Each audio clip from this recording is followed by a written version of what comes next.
Bonjour, bienvenue dans On s'explique. J'ai le plaisir de recevoir aujourd'hui une figure bien connue du paysage économique belge, Bernard Delvaux, CEO du groupe Etex. Bonjour Bernard Delvaux. Bonjour, On s'explique. on s'explique.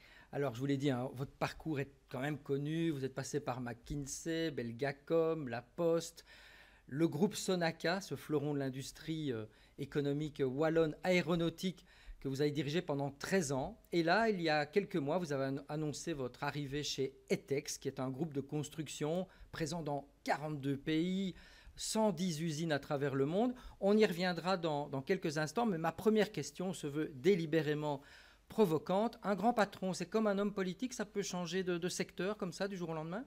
Alors, je pense que c'est même plus facile pour un patron de changer de job que pour un homme politique. J'ai besoin de ça, moi. J'ai besoin de découvrir de nouveaux secteurs, de nouvelles équipes, des nouveaux pays. Et j'étais resté 13 ans chez Sonaca, et 13 ans pour moi, c'était très long. Donc c'est la preuve que j'aimais beaucoup cette entreprise. Mais à mon âge, bon, voilà, c'était le bon moment de faire autre chose. Mais ça veut dire quoi? Ça veut dire que ce sont les qualités managériales qui priment avant la connaissance du secteur quand on est un grand patron? Ça dépend de la carrière qu'on fait. Moi, j'ai eu la chance en fait d'avoir un fil rouge qui était la transformation, en fait, la transformation des entreprises, quel que soit le secteur. Vous avez cité les télécoms, la poste, l'aviation. Il n'y a pas grand-chose qui fait le lien entre tous ces secteurs, sinon la transformation. Et donc, c'est un peu cette expérience de transformation et de leadership qu'on valorise et qui m'a permis de rejoindre Etex. Mais est-ce qu'on se demande tous, est-ce qu'on change pour l'argent ou pour le défi? Ah non, moi je change vraiment pour la découverte. C'est la curiosité qui guide mon choix. Et j'ai vraiment besoin de ça. Il y a des gens qui ont peur du changement. Moi, c'est juste le contraire. Cette curiosité m'apporte de l'énergie. Alors je le disais, aujourd'hui vous êtes à la tête du groupe Etex, un groupe qui est méconnu, un groupe de construction, je l'ai dit, présent dans 42 pays, 13 000 employés, près de 3 milliards de chiffre d'affaires. Donc c'est vous qui allez maintenant décider des grands changements stratégiques éventuels de l'entreprise. Qu'est-ce que vous faites exactement? Racontez-nous. Alors, le groupe Etex, c'est d'abord une entreprise familiale dont les actionnaires sont belges, donc c'est aussi assez unique. C'est une des plus grandes entreprises de Belgique. On est actif dans les produits de construction, donc on ne fait pas vraiment de la construction, mais on fait des produits de construction. Et à la marge, on fait des maisons préfabriquées aussi, on en reparlera. On est présent dans 42 pays, on fait des plaques de plâtre et tout ce qui tourne autour du plâtre. On fait des façades avec des produits comme Equitone, Cédral. On est spécialisé dans les produits retardateurs de feu.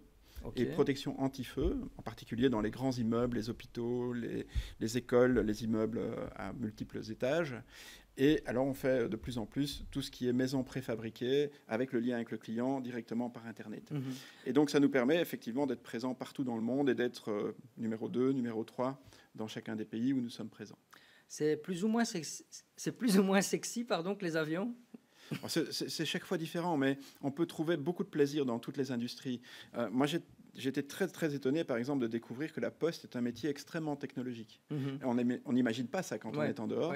Bah, c'est exactement la même chose pour les produits de construction, qui en plus sont des produits aujourd'hui qui sont tout à fait à l'ordre du jour, avec toutes les nouvelles contraintes, et logique d'ailleurs, environnementale, avec la volonté de mieux isoler les maisons, avec la possibilité aussi d'être beaucoup plus efficace dans l'activité de construction qui n'a quand même pas beaucoup progressé dans le dernier siècle. Hein. Si vous regardez la productivité dans la construction, ça reste de l'artisanat. Et donc, quand vous mettez tout ça en perspective, c'est un métier qui se transforme beaucoup. Mais vous, Bernard Delvaux, vous avez déjà imprimé votre patte en quelques semaines de oui et non. Moi, je suis aussi dans une phase d'apprentissage, puisque c'est un métier que je découvre. Mais par contre, je viens avec un regard extérieur. Et ce regard extérieur, je pense, ça peut apporter pas mal d'idées neuves par rapport à ceux qui sont dedans depuis longtemps. Et donc, par exemple, nous avons fait une acquisition extrêmement importante à laquelle j'ai participé. J'étais évidemment pas le seul à décider et encore moins à analyser. Mais ça fait partie de la réorientation stratégique vers des produits plus verts, plus soutenable. Cette acquisition, c'est URSA. Qu'est-ce que c'est exactement et pourquoi ce choix? URSA, c'est un des leaders européens dans les matières d'isolation du bâtiment. C'est la laine de verre, c'est le polystyrène extrudé, et c'est un leader européen, c'est-à-dire présent dans la plupart des grands pays européens, jusque d'ailleurs en Russie. Et ça nous permet de compléter notre gamme de produits, hein, puisqu'on peut faire des façades complètes avec du plâtre, avec des éléments de façade plus cosmétiques, avec de l'anti-feu et avec de l'isolation. Donc ça nous permet vraiment d'avoir une gamme de produits et d'offrir des solutions à nos clients. Alors, vous l'avez dit, hein, vous êtes aussi spécialiste de construction modulable, hein, de maisons qui se montent très rapidement. Vous avez d'ailleurs été dans l'actualité récemment parce que vous avez décidé, enfin, le groupe ETEX a décidé d'offrir 5 maisons à des familles sinistrées dans les régions de Rochefort et de Pepinster. C'est un coup marketing? Non, vraiment pas. Je pense qu'au départ, c'est une réaction du personnel d'ETEX. Qui en Belgique a dit nous devons venir en aide à ces gens qui subissent, et moi je suis de la région en plus, qui subissent une période extrêmement compliquée, qui dure d'ailleurs. Et ça c'est le premier groupe qui a réagi, ce sont les employés d'ETEX. Le deuxième groupe qui a réagi, ce sont les actionnaires d'ETEX, les familles aussi, qui sont des familles belges, wallonnes dans certains cas, flamandes dans d'autres, qui ont dit oui, le groupe a un rôle citoyen, et donc nous voulions pouvoir offrir ces 5 maisons. Elles sont prêtes, hein. Elles vont être installées dans les semaines qui viennent en fonction de la capacité des impétrants d'être présents avec l'eau, l'électricité, etc. Et puis voilà, oui, c'est une façon aussi de montrer... Sans me faire l'avocat du diable, c'est une façon aussi de dire, voilà, nos produits, ça existe, on a des maisons qui font 150 000, 200 000 euros équipées, qui peuvent être quasi prêtes à l'emploi. C'est une belle façon de faire connaître d'autres produits. Ce ne sont pas des cabanons, hein. Soyons clairs, ce ne sont pas des cabanons.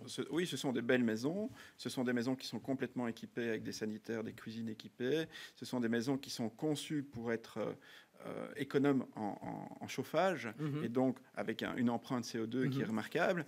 Et en plus, ce sont des maisons qui sont conçues pour être fabriquées en usine, donc très rapidement. Oui, donc c'est une vitrine pour nous, c'est évident. Mais ça, le choix qui a été fait n'était pas un choix économique, c'était vraiment la volonté du personnel et des actionnaires de dire nous voulons aider. Mais il y a une tendance du marché pour délibérément offrir ce genre, enfin proposer ce genre d'habitation à l'heure où on vit aujourd'hui, facilement constructible. Alors, ça a beaucoup d'avantages. Je ne vais pas entrer dans tous les détails ici. Chaque pays a une vitesse d'adoption de ce genre de technologie qui est différente. Et donc, vous allez trouver en Angleterre, par exemple, une adoption beaucoup plus rapide qu'en Belgique, aussi aux Pays-Bas, par exemple, en France aussi, mais dans une moindre mesure et avec des structures en bois. Donc, il faut tenir compte des habitudes de chaque pays. Mais c'est clairement quelque chose qui est en train de se développer et qui va dans le sens d'être beaucoup plus écologique et qui va dans le sens d'être beaucoup plus efficace en termes de productivité. Aujourd'hui, quels sont vos principaux défis et vos principaux objectifs à la tête d'ETEX? Je pense que c'est une entreprise qui a un potentiel de croissance formidable puisqu'elle est poussée par ce marché de rénovation, par le Green Deal, mais aussi dans les pays d'Amérique du Sud où on est très présent, on voit aussi la même dynamique. Et donc toute cette rénovation du bâti, le besoin qu'il y a aussi d'équiper en habitation pas mal de pays émergents, c'est une formidable opportunité de croissance pour nous et on doit être prêt avec ça. Et on doit le faire d'une façon qui soit évidemment économiquement rentable. Comment se fait-il qu'un groupe tel que le vôtre, je l'ai dit, près de 3 milliards de chiffre d'affaires, 13 000 employés dans le monde, dans 40 pays, ne soit pas plus connu? Le grand public ne vous connaît pas. C'est probable que le grand public ne nous connaît pas. C'est lié au fait qu'il y a un actionnariat familial de très long terme, avec les mêmes familles, les mêmes branches familiales, qui ont une vision à très long terme de l'entreprise aussi, donc qui sont des industriels, et qui ont développé ces entreprises sans devoir passer par exemple par la bourse, et avec une activité qui est très internationale. Donc la Belgique est importante pour nous, mais c'est quand même un très petit marché par rapport à d'autres marchés plus importants.